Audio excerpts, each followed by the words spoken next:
sir. My name is Gamer Pastor from Block J. Sorry kung masyadong madilim dito kasi walang kuryente at kapag sa labas naman maingay. So, kasi power. This is Mastering Laravel Database Operation. Yan.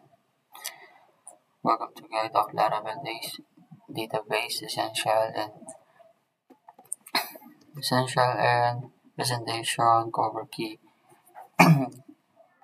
Concept for Build Repos and Seekable Application for Managing Connections to Sending Data. Next, ito, slide 1.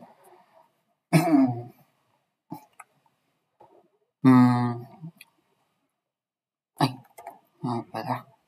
Tumulong tayo sa number 1. Ito, ang presentation na to ay tungkol sa Mastering Laravel Database Operating. Dito, tatalukuyin natin ang mga mahalagang mahalagang konsepto para makagawa na tibay at scalable application gamit ang Laravel. Kasama na dito ang pag-manage ng connection, paggamit ng query builder, ORM model, migration at sending ng data. Yan. The next is managing multiple database connection. Una ang pag-uusapan natin ang managing multiple database connection. Sa totoong mundo, maraming application ang connecta sa iba't ibang database. Halimbawa, isang database para sa product, catalog at isa naman para sa data processing Laravel. Pwede ditong magdagdag ng connection ng config database and PHP kung saan natin isa-set ng driver, host, and credential para gamitin ang connection. Ginagamit natin ang DB connection and connection name. Ayan. O kaya liquid model gamit ang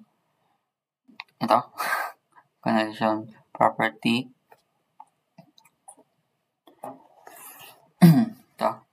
Connection property. Isang practical na halimbawa dito ang e-commerce platform na hiwalay sa read-heavy data at write-heavy data para mas maging mabilis ang performance. Next naman ay efficient data retrieval and query builder. Pangalawang query builder ito ay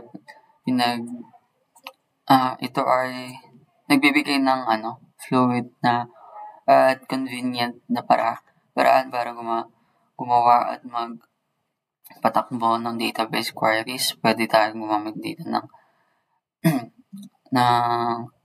cleaning method tulad ng where, join, group by, and order by.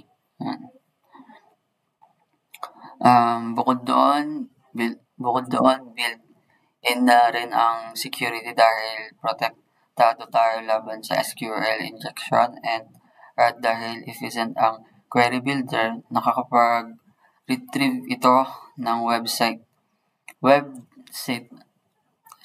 ng database para hindi mabigat ang data. Halimbawa, pwede tayong mag-retrieve ng lahat ng active user na bumili sa loob ng 30 days tapos i-order sila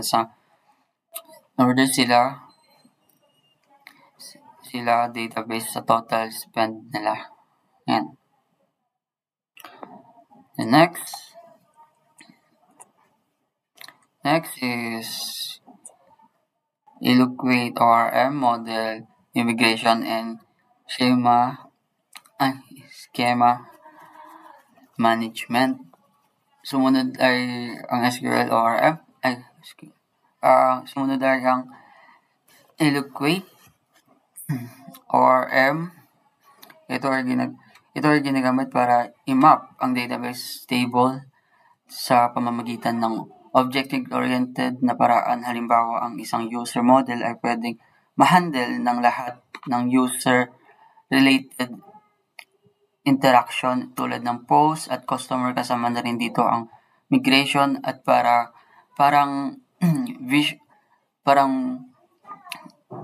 migration parang version control para sa database schema. Dito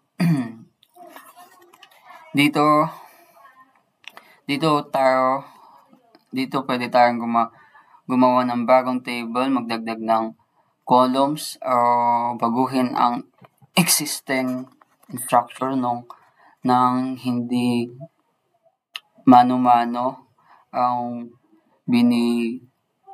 beneficial nito at ay makakasigurong consistent ang database sa lahat ng developer environment at mas pinapamadali ang deployment. Yan. The next is database sending for initial data. At panghuli, database sender. Ang mga sender ay simpleng classes na ginagamit para i-populate ang data and ang data ng initial data para napaka userful nito, lalo na sa development at testing para may laman agad ang table. Gumagana ito gaya ang command at PHP article, make sender, tapos sa run method ay pwede tayong gumamit ng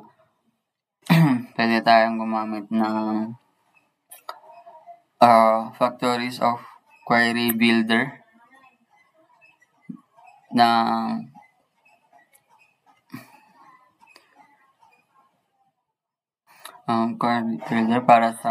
para mag-insert ng data. Pwede itong matakbuhan gamit ang PHP article, dbsend or efficient hour.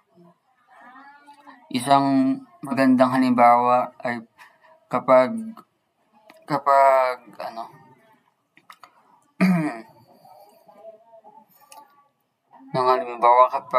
gumagawa tayo ng bagong application at gusto natin agad malagay ng difficult user, simple product and categories para hindi mano-mano ang pag-input. Yan lang po.